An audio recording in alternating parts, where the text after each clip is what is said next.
Hey, Assalamu alaikum, and welcome to Muslims on Fire. Today, I have a sister from Chicago, and we already talked to her husband a while ago, and today we're going to talk to her to get the other side of the story. Assalamu alaikum, Sister Ayat, welcome to the show. Walaikum salam. Glad to be here. Thank you for having me. As we usually start, let's do like a brief intro. Can you introduce yourself briefly? Then we'll get into your life story, inshallah. Sure. My name is Ayat Shukairy. I'm the co-founder of Invest, which is a conversion rate optimization company. I've been doing conversion rate optimization now for around 14 years. Um, you know, I've been, we also established or created a software that kind of complements the service that we offer. So just kind of been really busy in the work that I do and the consulting that I do, but that's kind of a little bit about me. We will, I think that for the listeners, for those who don't know what conversion optimization is, we'll get to that a bit later in the story. But Yep. for now, let's stick that word, okay? That's gonna, hopefully will explain everything. So welcome to the show. As I said, if you have listened to any other episodes, so in this show, like we don't have like a preset questions. We just get to know you, your life story. And it usually starts from your childhood. Can you tell us like where you grew up, what kind of family you grew up, and most importantly, what are the things you remember right now that you think that affected to the person who you are today? Well, I grew up in Michigan. My parents are immigrants from Syria.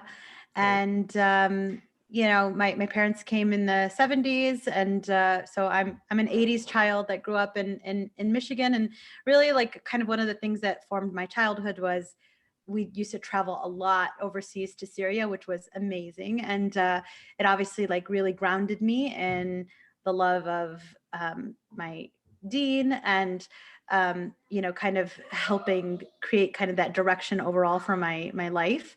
So that was amazing, and I wish that my kids could have that same experience. Right now, obviously, they cannot. And it helped me obviously with language, like in terms of just Arabic in general. Another kind of interesting thing about Michigan is I grew up in kind of like a bubble community. Okay. So like it was a small community. We did so many activities together. My experiences of like Saturday school and like post Saturday school, life was great. It was so much fun, and I have great memories. And until now, all those childhood friends that I had in Michigan are still my very, very close friends. So, um, Okay. you Was know, it like you would just say like was it like Syrians or Syrian Muslims from the community, or it like just community of Muslims at that time? Do you remember? yeah, I mean, it was majority Syrian Mhm. Muslims, and I think it's just in general, lots of immigrants tend to flock to their own kind, That's right. and that's what they would do, and they would establish kind of their small little communities together and start their masjids together and whatnot. And, now I think it's a little bit more diverse, but still, you find lots of times the same type of kind of people will flock together, and I don't think it's necessarily right, but it's just the way it is. I see. I know. I know. I mean, as they say, like it takes a village to raise a kid. So in this case, it was a community, right? Like that community, Syrian community, kind of raised you, helped you raise you with your parents as well, I guess. Yeah, And definitely. interesting. As you also mentioned, you were traveling back and forth to Syria when the things were at peace at that time. I guess they must have a lot of good memory. Okay, sounds good. Let me ask you this. So today you are a conversion rate expert, right? Like that's a very specific niche. I may understand a thing or two, but people may not understand. But we'll get to that how you get there. But first, like, can you tell us like one simple question? Do you kind of enjoy what you do right now? I do. I really enjoy it. I love the challenge of any new type of client that we're tackling, because Mm, the nice thing about what we do is we're very diverse in the type of clients that we can actually tackle. And so you end up learning about so many different types of companies, and you know get kind of in the weeds of what they do, and that's really interesting to me, and it makes the work very exciting. And we always have a particular problem that we're trying to solve for them, and I love really trying to solve for that problem and trying to come up with really great solutions, and of course like achieving great results for them, because once you see those results, you're just like, okay, like I did something really amazing, and I was able to make them like millions of dollars, and that's exactly what they hired me for. absolutely. I mean, from what you said, like particular problem. I mean, the one of the main purposes of the show is that to feature you like Muslims like yourself, like who are doing what they really love and they're making impact, right? Like hundreds of thousands of people and in companies, millions of dollars.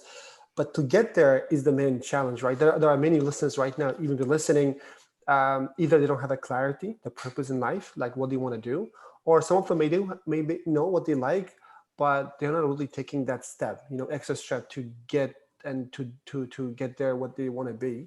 So that's why we're gonna tend to get into the life questions, understand your path, how you came to be.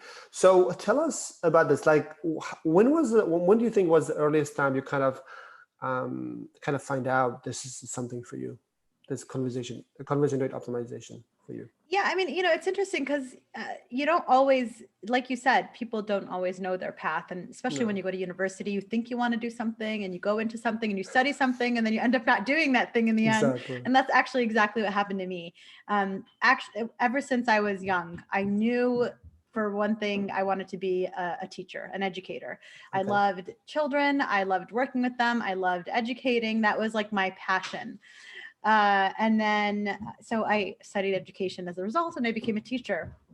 But what were you teaching, if you don't mind? I was teaching kind of all subjects, focus on English and math. Okay. So certainly, like that was kind of like my path. And I really did think that that's what I would be doing for the rest of my life. And then things changed a little bit for me because I got married and I moved away from where I was living. And if you know, kind of the system here in the United States is that everywhere you go in every state, you have to actually get certification to teach in that state. Even teaching. Yeah. So lawyers, I wouldn't understand. Lawyers, I know, understand it's different, but even teaching, wow. Even teaching, you need to be certified in that state. So you need to kind of take some exams and whatnot. So when I moved from Michigan to Texas. Okay. South? Houston. Houston. Okay. Yeah, so it's kind of like, mid Texas, but it was a good experience for me. But I also, struggled with going back into teaching, and then I, had children. And so I figured I needed to kind of find a different thing to do, because I was spending so much energy with my own children. I didn't want to take away from that, and educators, I have so much respect for them, but it's draining. It's a lot of energy, to work with children, and then coming back and also focusing on your children can be challenging. Not to say that my own work right now isn't draining, but that's another. Every work is, I believe it's kind of, it takes energy, but the question is that if you enjoy the process, right? That's where we come to that as well. Exactly. So I think I found education less enjoyable after I had my own children, and I wanted to find something different and something more. Okay. And when you were teaching at a normal, like what's called, you were teaching like a high school or the normal school? No, I was teaching in elementary school. Elementary school, it's good. Yeah, with the smaller ones. Yeah, it takes more energy. I can imagine. I have small kids, I know. Okay, yeah. Okay. So what you're saying is like, it's like a typical story. Like what I mean typical is that you kind of want to go somewhere, right? You even studied that to be a teacher, haven't you? Right? You even have studied that. Yeah, and you were teaching at one state, then you get married. The environment changes, but then you have to certify it again. And this is the word now you're saying, is it the thing I want to do? So what happened then? So I actually started taking some business courses. Interesting. And I registered at the college in Houston. It was like a local college. And then I also started just doing kind of some consulting work. So there was at the time this one very similar to kind of like what Upwork is, a similar program where you can just be a freelancer and people can hire you to look over copy. And I had mentioned to you that I had studied English. Yes. Yeah, that was my major. So I would look over their copy, and what became very apparent was at the time, people were very interested in SEO copy specifically. And if of course, this is like 2006-ish. Early at that days. time, Exactly. The early days where you can like just have a lot of like keywords in your copy and that would get you ranking. That's true. So lots of people were looking for that service. So I started providing that service actually and started So let me learning. ask you this. Let me ask you this. Yeah. Like you were a teacher. Like you came to another state. Like I want to understand. I think this is one of those points. Like how on earth do you take that experience as a teacher and change the business? Like usually people don't do that. So what kind of inspired you to do that? It's so that kind of that lack of clarity. I wasn't really sure what to do, but when I Hmm. found that, like freelancing was an option, Okay. and I saw that kind of SEO was a direction, that's what kind of inspired me to be like, okay, like maybe like, there's something more to this SEO. And that's when I was inspired to take a few business courses and specifically in marketing. I see. I Because see. again, like, especially when I'm focused on copy for websites, I did need to know about marketing in order to be able to like understand a little bit more about, again, that psychology of the customer or the visitor to the website and whatnot. So that's kind of what inspired me there. So okay, that's very interesting insight. So I think probably you, as you said, your major also is in English. You kind of felt comfortable, right? That's a copy. That's not selling. That's not marketing. I'm just gonna do the copy part, right? Because one Right. of the things I always, because we have also agency, we talk to people and they say, oh, I don't like selling, I don't like marketing, and they just confuse between the two.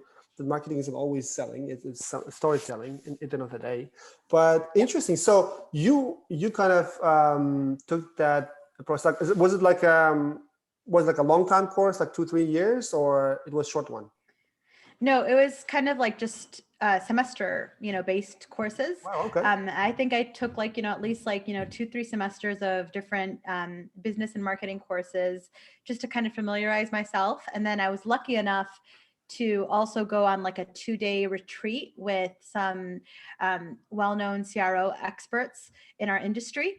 Okay. And that was like very like illuminating. And that's kind of after that retreat, I, thought, oh, this would be really interesting to kind of pursue conversion rate optimization more full time, because at the time, really, everybody was talking about SEO, but they weren't talking about the usability and the UX experience and the, conversion rate optimization of a specific website. How do I make sure to convert more of those visitors into actual subscribers or contacts or purchasers, and that's kind of really what intrigued me. And I'm really definitely, maybe it's because of my background, but I'm definitely interested in psychology and like the psychology of like the consumer and the visitor to the website. And I think it's a time now we're going to explain what CRO is, because it's going to get a bit complicated a bit for the average listener. So tell us in your own words, what is CRO? So every website essentially has what is kind of defined as a conversion rate, which is the amount of visitors that come to your site and then take an action. And that would be kind of like what would define your actual conversion rate. And so conversion rate optimization is, how do I improve that overall process to make sure I get more of the people that come to the website to take that action that I want them to take. And that's really what we do. And a lot of it has to do is grounded in really, psychology and kind of understanding the visitor's motivations, and then based on that, creating a better experience and a better design to really persuade them to move forward with whatever action that is that you want them to take. That's great. So in a nutshell, it's the way I explain it. It's a kind of dawa work, right? Like in a way, when you're talking to Muslims, like conversion, say, what are you talking about? Like, are you converting people? Yeah, I mean, we're not converting non-Muslims to Muslims, but in a way. So as you said, in a nutshell, so every website, the purpose is the website is like not just the visitors. You want them to take action, right? Ideally, you want to convert your visitors to buyers, or the one or who is signing up. So that whole process, as explained, is a conversion rate optimization. Actually, like this is one of the things I'm also one of the areas I'm really passionate about, even though I never kind of fully followed it, but I really understand why you would like be interested in that. Because I remember from my like a story, like I come from the multimedia design. I was studying design and work like a couple of 10 years ago. We'll build websites, for clients and watch it like nothing happened. What's going on? Will be something beautiful. We'll say take action, but then you understand just building something shiny is not the main goal, right? Because as you said, what's really important is the psychology. I look at psychology is that the study of human behavior, why we do what we do, right? In a nutshell, that's what it is. Like when you're building a website for pet store is different than when you're building a website for, let's say, crowdfunding, right? That do different things, that two different purposes, that two different strategies you should take. And to do that, I was diving into like analytics, conversion optimization, search engine optimization, etc. And among those, you and your team, your husband, you focus the focus on the conversion rate optimization. So anybody who is listening, who has a website or project and who want to get a better results, you should go and check it out. What they do. I've checked the website. They actually work some very amazing clients as well. That will be something very, very useful. So so back to the story now. So tell me, like, how did you find it, like being a teacher, then compared to that's the new adventure, new journey, right? Like conversion rate optimization is a big journey. Like, how did you find it out? Like, how did you start? Like in the start, it's always difficult, right? And especially this could be good for the listeners who are about to start or they just started their thing. In the beginning, you don't see much traction. So how do you go about that? I mean, of course, like those first beginning, like you said, the start, and when you begin anything new, it's not easy. I think we certainly had, or at least at that time, there was an advantage in the sense that there weren't a lot of companies that did what we did. You're early to market. Exactly. So when you have early to market, you can make a lot of like mistakes and you can fumble and do this and do that, but you're like the first. And we also had, and so just so you know, kind of Khalid, he was obviously helping me start things out in the beginning, but he didn't actually officially join me until 2008. He was a software developer and a consultant with another company. And he officially took the plunge of like leaving his company, and we were going to do this full time in around 2008, early 2009. So he joined after 2 years, right? Yes. Okay. Yeah. So I had, and again, it was like kind of like a side thing. We didn't really think it was going to be anything necessarily big, but when we saw that there was so much demand and there were so many clients and customers that wanted the service, we recognized that, hey, like we actually really are onto something. We should really offer this more kind of full time. It was really scary for us because, as you know, I mean, we have children, we have mouths to feed, we have like, you know, payments to make. So for him to leave a stable income and a stable job into something that we were really not sure of was really scary. But I think one of the primary motivations also was in 2009, we were working on a book, and we published a book on conversion rate optimization, and that gave us a lot of credibility in the market, and we became like, you know, very well known as a result of that. So that push was something that, you know, made Khalid feel like, okay, I can leave my stable job and focus on invest, and we can really make something more of this company and grow it. So startups, there are two lessons here. The first lesson is do not destroy the old house before you build a new one, right? You cannot just, because this is what the people think. Oh, I'm gonna go to you know, Silicon Valley. I'm gonna start. It doesn't work like that, you know. Maybe in the movies, but I think what Khalid did was a smart approach, because you were building the. I think you were kind of testing the market, right? You're testing market. There's a market. There's potential. Even then, he was like, let me think about it. he's gonna Let's get salary. Keep the stable check coming exactly. and as you said, like he was giving some time, but he wrote the book, and I think that yes, you were early in the market, but also put you like, especially when you write a book. That's another second lesson is actually about writing books. Especially what I experienced is that writing about nonfiction books is that, especially if you are in an industry like this, it could mark your place in a way, your thought leadership, you know, this is what we do. And because this is actually one of the reasons I started podcasting as well, is that this conversation, what's going on right now, it's amazing. I used to talk to people like this, but it will go away, you know, like, that's good, I will enjoy and go. And I said, why don't we just start sharing this, you know, first of all, to benefit the listeners, and also a lot of our clients, they listen to this podcast, and because we are building the trust, right? We're building trust for your listeners and for our listeners. They say, okay, these people are actually legit people. They talk about normal things, because whenever you want to do stuff, as you said, you have to take that fence down, right? The building the fence, it takes a lot of time, because everybody in the market is screaming, hey, I'm the best, I'm the good. Instead, you know what, let me teach you. Let me teach you how it's done. Just building that trust. I think that propelled you in that state. But I'm going to ask you one question though, about brother Khalid's involvement. Do you think, like honestly, like I know he has a good experience in IT and he was startups. Do you think you would be where you are today without his jumping on board?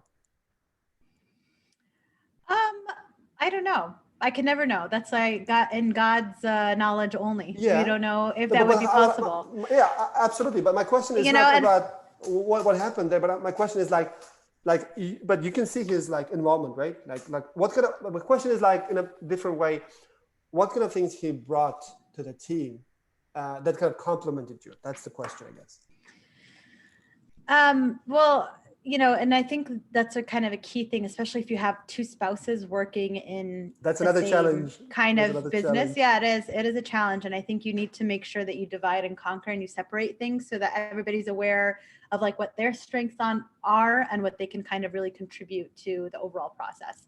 Um, so that's kind of the critical part, is that, well, I had already been focused on working on the projects and working with the clients, and that client deliverability was really like kind of my domain. Mhm. But kind of working on sales, and also obviously, like I mentioned, we did develop some software, and that kind of IT perspective and development was definitely something that Khalid Because he was doing the contributed to. similar things before, right?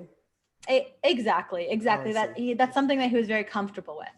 I see. So from that perspective, certainly he contributed, and he kind of was able to give that. I mean, and again, I wouldn't know that if I were alone, would I still be where I am? I'm not really sure. I could never Would know you? that So possibly. that let me ask a question then. So today, as you said, you have Invest, which is a service, right, agency that helps Yeah. with the conversion rate optimization on the website. Then you have the Figpie or Figpie. Figpie, Figpie. Okay, Figpie, and that's the software. Would you end up creating the software if the brother Hyde was not there? That's the question. Most likely not. Yeah. I Okay, don't think I would have gone in the direction of software. okay. And the thing is, like, in general, I think, again, like it's that finding that balance, especially when you're a married couple, to make sure that Hmm. you're dividing and conquering. But I can't tell you that it wasn't rocky. Certainly, Yeah, like I know. in the beginning, and kind of like there's differing opinions, and Hmm. of how you want kind of things to go. That has an impact. And I also would say that anybody who's starting out a business with their spouse, it's very important that everything that you work on, it's true that one person should be kind of handle certain aspects, but Hmm. it is important that when anything new is being introduced, or a new process or whatnot, there should be kind of buy-in from both sides to make Okay. sure that, again, everybody's on the same page, and all kind of business partners are aware of those different aspects that you're kind of adding within the process, just to make it, again, like, it's the key is you don't want a business to impact the relationship, Absolutely. and you certainly don't want that to impact the family, and you don't want to always be talking about business, because it does become part of your life. That's Then it true. kind of starts defining the So there's no marriage. there's no And home and work balance. There's nothing like that, right? Because you yeah, it's 24/7. tough. It could be really tough. Like, you have to make those changes in order to get that balance, really. Okay. So it's a bit tough question. Like I mean, that's all nice. That in theory, like, was there a time like, especially the married couple, was there a time that what was a really really difficult decision you have to make, and how did you solve that? Well, our business was doing really, really well. And then in 2012, the Syrian revolution happened, and Yeah. Khalid became actually really involved, and, really wanted to help with that effort. So he actually ended up moving to Istanbul before, like, our family, and kind Wow. of just like walked away from everything. Wow. he took Mashallah. he took a, He didn't. You see, sabbatical. you see, that's why we are talking to you. He didn't mention that in the podcast. Just tell me more about this. Oh yeah, he kind of took a sabbatical, and just left, and It was very difficult. Honestly, that was probably like one of the most difficult periods of time, like in terms of business and in terms of like our marriage, in terms of so many different aspects. But he was doing for a great good. I think he was doing for a greater cause, though, right? He wants to help. Yeah, it's a good cause, but you know, you have like responsibilities That's too. true. So That's I think true. you need to balance, you know what I'm That's saying? And true. that's the thing. Like sometimes people say, oh, I want to do this really good cause, but then in the end, they're affecting like the closest people to them. So anybody who's going to do something like that, you really need, again, it's like buy-in, you know, like, and you have responsibilities, you have to make sure you're addressing that. So, really effectively, Khaled was also one of the things that he was responsible for was sales. So when he disappeared, our sales dried up tremendously. Wow. So that's the Honestly, impact. That is the impact, right? oh yeah, major impact. We had to start our business from zero. You know, like we had a name, we had recognition, and like for 3 years we disappeared off the face of the earth. Wait a second. That's going to be interesting. Probably this is going to be a very interesting part. So Brother Khalid said, look, this is something going on. I really want to go out and help my people. So but you and family stayed in States and he moved to Istanbul because you want to be closer to Syria. Is it what happened? Yeah. So he moved, and then after a year, wow, mashallah, bold move. After a year, you know, like I couldn't, basically it was either I moved to Istanbul or everything's going to be fizzled. So we actually picked up my kids and we moved to Istanbul to be close to him. Wow. And you know, like again, like he was involved in that for like at least like, you know, 3 years, but it killed our business. You know, like I was working with clients and I was again doing what I did best, but I, you know, like the other portions and the other sides of the business were affected tremendously as a result of that. So we brought our business back from the dead. So I mean that's amazing. Like I think what I feel like that he never mentioned this in the podcast. So I'm gonna get back to him on this one. And I think he must have trusted you in some way to take that bold move. I don't know. I'm just taking a hunch. Like imagine, for example, in my marriage, like if I want to go somewhere like that far, like if I'm not sure, let's say that my spouse is going to support me, it will be difficult to do. Somehow he must have that courage that he must have trusted in you that you will be okay. Was it something like that? Yeah, definitely. Listen, I mean, I'm passionate about it. I'm certainly like you know, I see that there was a need for people to be involved, and I knew that there's a sacrifice that would be made as a result of being involved and trying to help the effort. But you know, but unfortunately, is the effort. You know, hopefully nothing is lost. But you know, obviously, things didn't go as planned when it came to that. And as a result, you know, again, like our business suffered, so we had to kind of really push to bring things back. Okay. And you know. And today you have some kind of satellite office in Turkey as well, right? Right. So as a result of us being kind of in Istanbul, we, you know, obviously the cost of hiring in Istanbul is a lot less than hiring in the US. So we took advantage and, you know, established an office there and, you know, like really pushed development more than we could have possibly in the US. So, you know, alhamdulillah, like, you know, obviously when you ever look back in retrospect, everything looks 2020, right? Everything looks better. And you're like, oh, alhamdulillah, it was for advantage. When you're in the midst of it, you feel like it's possibly the worst thing that ever happened to you. But when you look back and alhamdulillah, everything kind of really works out to your advantage. And, you know, it's all khair in the end, inshallah. And nothing is lost. Hopefully all the efforts, hopefully everybody will get, you know, rewards for the efforts that they put in. Absolutely. Okay, that's good. So that was like we're talking about 2016 or earlier, like when you like when was the time you took the business back online? Like when was the time you guys like okay, that's it, we did our thing, maybe it did affect or it did not. Then now you are back in US with the family, but how is back, right? Yeah, probably end of 15, 16. That's when we really like pushed to get invest back up and running.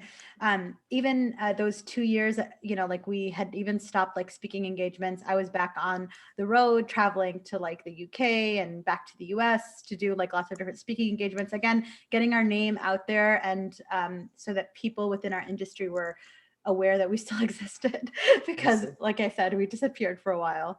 I see. Well, you never know what you're going to get in life, right? Sometimes they're bumpy road. It's going to be interesting things. So like today, where do you see your agency? Because right now it's not agency anymore. It's also product itself, right?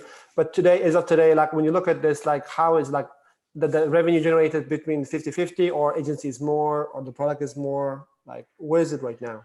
You've been in the business for a while now, right? Like we're talking about like more than 10 years now, right? Yeah, well, 2006, that's when we established our business. Yeah. Like I said, things kind of died down for a while, and then in 2016 we were kind of back up and running. Our tool actually has now like 1,000 subscribers, which is excellent. Cool. So it's still growing. Obviously, the revenue that we're getting from our consulting business is still the majority of the business. Okay. So I would say probably like, more like 80-20 at this point in time. Okay. We're hoping to make a big push with the tool so that we can kind of raise that and balance it more. And really the objective of the tool is to be a little bit more choosy when it comes to clients, because it's some projects, like depending on, again, like remember what I mentioned to you, that what I like most is working with like those interesting, like kind of problems and interesting clients that are unique and different than what I've worked with before. So having that flexibility would be really nice. Okay. So since I know the industry a little bit, I'm going to ask a bit question about your service, a product as well, because I never used it yet. Maybe I will. So here's the thing, but I have used other projects for some of the clients before. I think the other two top names come into my mind, Optimizely, right? You may know them. And also another one, it's called the Visual Website Optimizer, right? VWO. Yep. So how the Figpie is different compared to them? So actually, I would compare our tool more to like a Hotjar. Are you familiar with Hotjar? Okay, I know Hotjar. Yeah, Hotjar. Yes. Yeah. So we do offer the A/B testing, which is the portion that would be similar to what Optimizely and VWO offer. Sure. So that's again, like, we distribute the traffic between two different designs, and then we see which one the visitors respond to more positively. And then the other tools that are within Figpie platform are video recording or session replay. So you can watch the videos, how they interact with your specific website. Also polls. So like sometimes you see on websites, you'll visit them, there's a little that comes up. So you can ask certain questions to kind of gauge what's going on with the visitor. And heat maps, which is essentially shows you where the visitors are clicking, how far they're scrolling on a specific page. And the unique thing, of course, that we have is again, Hotjar, for example, doesn't have the A/B testing engine. We also have like some very unique targeting. So we can target, like, for example, if you're running a specific campaign on Google Ads and you want to see how that campaign responds to a specific A/B test, or how that campaign heat map looks, or how that campaign does in video recording, we can target all of that. So that kind of gives the tool that uniqueness, and it's one platform, one line of code, and you have all access to all of those different tools and one set of data. I see. So it's like, as you said, I think it'll be a bit technical. What you're saying is that it's not just A/B testing like Optimizely and WO, and now you are more like a Hotjar. Hotjar, as you said, a lot of suite of tools. And the one thing you also mentioned is also the Crazy Egg used to do the what's called the heat maps. So exactly. So heat maps and all those things plus the A/B testing, that just makes it all in one platform. Okay. Exactly. And you raised the one quick question like about attribution, right? Attribution is one of the biggest problems in many business, in some of the business we have also. Does your tool offer attribution as well or no? Like you mentioned about A/B testing, but only for those A/B testing, not overall attribution, does it? No, not overall. Like it. Okay. So there's no there's no way for you to attribute like. Are you saying like in terms of like targeting or? I'm talking about like, look, for example, we have e-commerce client, he gets traffic from Facebook, he gets traffic from Google, he gets traffic from affiliates in different places. And now we're getting source of data on Facebook shows one data, on Google shows another data, and there's discrepancy, Right. like, and so ideally what we're looking for is like a third party sort of source of truth where you want to say what actually happened, because Facebook begins to like boost their numbers, we're doing this much sales, but with reality, we know it's not entirely the truth. And then you have analytics, it shows the other parts of the data. Mm-hmm. And we also know sometimes it doesn't count some of the things. So as a business, as you know, it's crucial, where you're putting the money and how much you're getting out of it. And I think we did the research in the market, like there are some tools like Segment, but it doesn't fully cover the issue. I think there's a big need there, like a software that can fix the attribution problem. That's just putting it out there. Yeah, definitely. And I know that one of the things that, because like I said, we do targeting, but one of the other kind of aspects that we're going to add that hasn't been kind of launched on our tool is segmentation, where you can segment, specific types of visitors, specific sources of traffic that are coming, and know kind of like how they're performing for that. But that's something that is in our plans to release, but has not been released yet. Okay, so I'm gonna take a step back and I'm gonna go to the main conversation. Otherwise, it may get really technical. We don't want the listeners to be confused with what we are talking about, jargons, I guess. So I mean, looking back to where you are today, as you said, sometimes you have to look 2020 because when you're going through, it doesn't make sense. But now things might make up a different take on the thing. So, like, what would you say for the listeners and those who are on the fence, who are just saying, should I do my thing or my own thing, what I have in mind, or should I do this or that? And especially for Muslims, we come with a lot of baggage. Like, I don't know, it's something to do with us, but as you know, a lot of parents from Asia, they want their kids to be either a lawyer or engineer or and that sort of thing. But for those people, it could be tough to take decision on their own to be, for example, CRO expert, right? They may have never heard of what it is. Like, what would you say? Like, is it worth the journey? Is it worth the struggle? Is it worth the whole thing? So I would say a couple of things. A is certainly it's worth it if that's kind of like your dream. But I think in general, you do need to have some sort of kind of a mentor that guides you along the way. And I think that's definitely something that we're maybe lacking in the Muslim community. It's hard to find experts. It's hard to find people that have, that experience that can provide that insight and that the direction that somebody would need. I also would say, like, again, going back to, I feel very strongly about women, Muslim women. They might find also that things are holding them back, or there's an expectation from like a spouse or like a parent or something like that, and certainly that should never stop. And I hope that you Muslim women that are listening to this podcast would reach out to me. I'm very passionate about helping, and if there's anything I could do to assist and guide or give advice about anything that they would need, I'm there, and I just want to make sure I put that out there. Thank you very much. But yeah, in general, like I think mentorship and making sure you kind of like read and know kind of like the ins and outs as well. There's so much information now. We're like really lucky to be in an age where you can just Google something and find out so much information.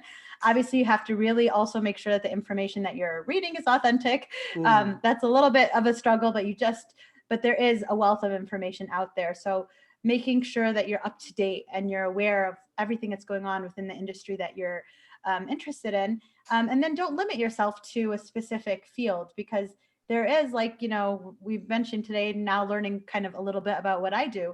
There's a wealth of opportunity out there, and there's so many different industries and things that we can do.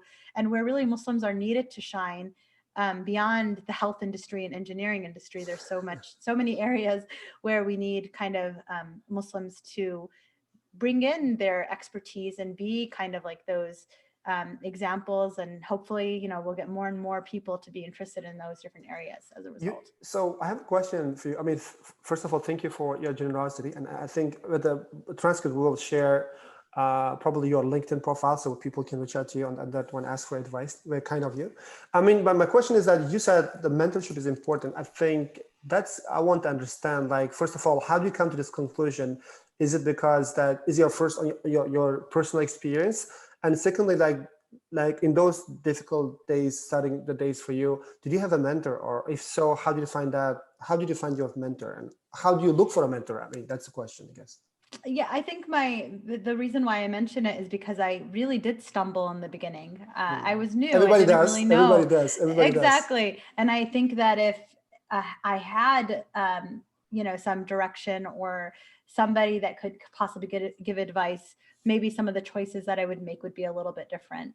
And again, it's all good in the sense of, we're always thankful and grateful for everything that we have. But over the years, I've recognized that when I've relied on people for advice and finding kind of like people within my industry that could give me that direction, it's illuminated a lot of things in my life and changed things and changed an approach that I might have.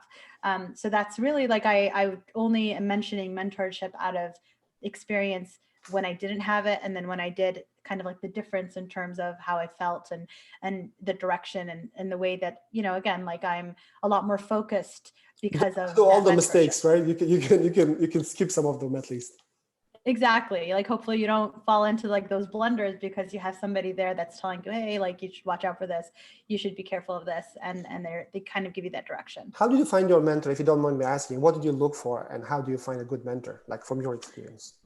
I think for me, of course, again, being involved in some of the industry events that we are a part of, I haven't found a Muslim mentor, but certainly like, mentors that are experienced within my field that I've, either spoken with on the same panels and then as a result reached out and had conversations to kind of help, with kind of some issues or problems. And you might have multiple depending on the problem or issue that you're facing. Okay, fair enough. I think, so if I ask another question, like when you're looking for a mentor, are you looking mainly for expertise or sometimes, also how to like on a spiritual level as well? Like, I mean, what I mean is that is their heart and mind in the right place? You know what I mean? If that makes sense. I think both are important, certainly. Okay. Like I think a spiritual mentor is essential. Actually, like, for many years, my spiritual mentor actually is in Syria. And so for so many years, obviously I've been cut off.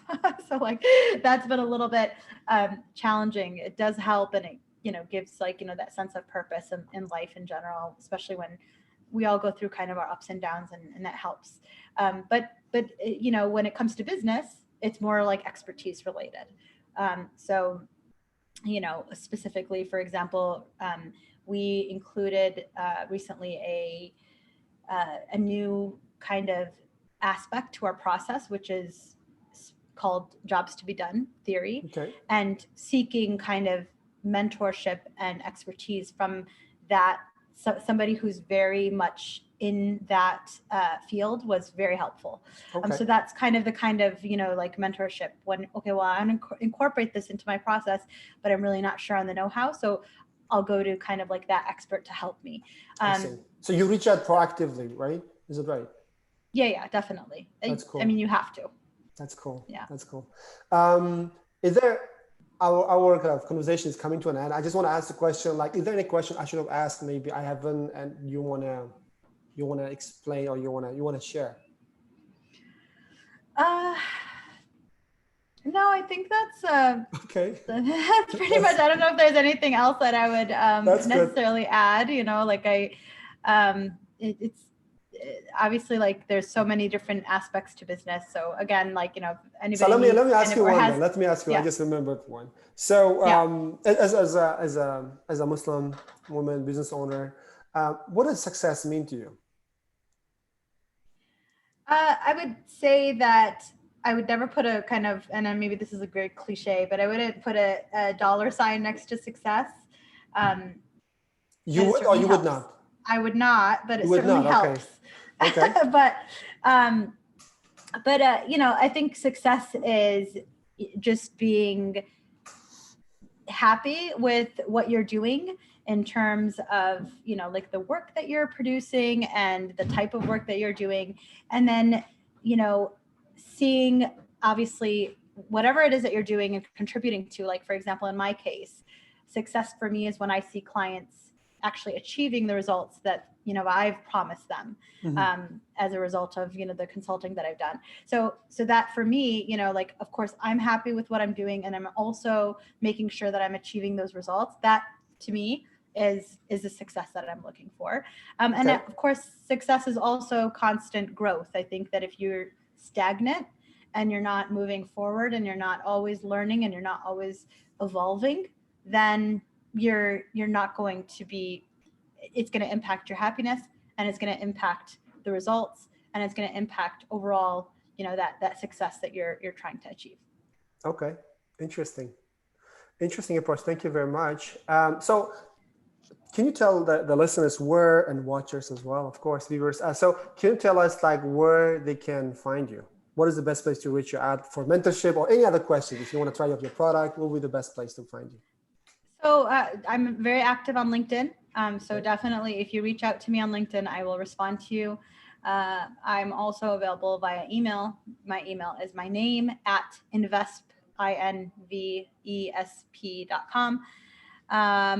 Those are the best places really to reach me. I actually have an Instagram account that I'm trying to kind of activate. It's still at the beginning stages, but that's another place where people can find me.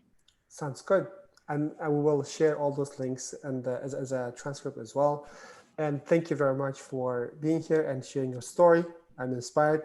So I'm going to talk about Khaled about his 3 years absence. It's going to be interesting to talk with him. So we have to get the both stories. I won't get in trouble as a result of that. No. So that's why we have to get the both sides of the story, right? Because he told his story, but now the other story as well. Thank you very much. No problem. Wa alaikum assalam.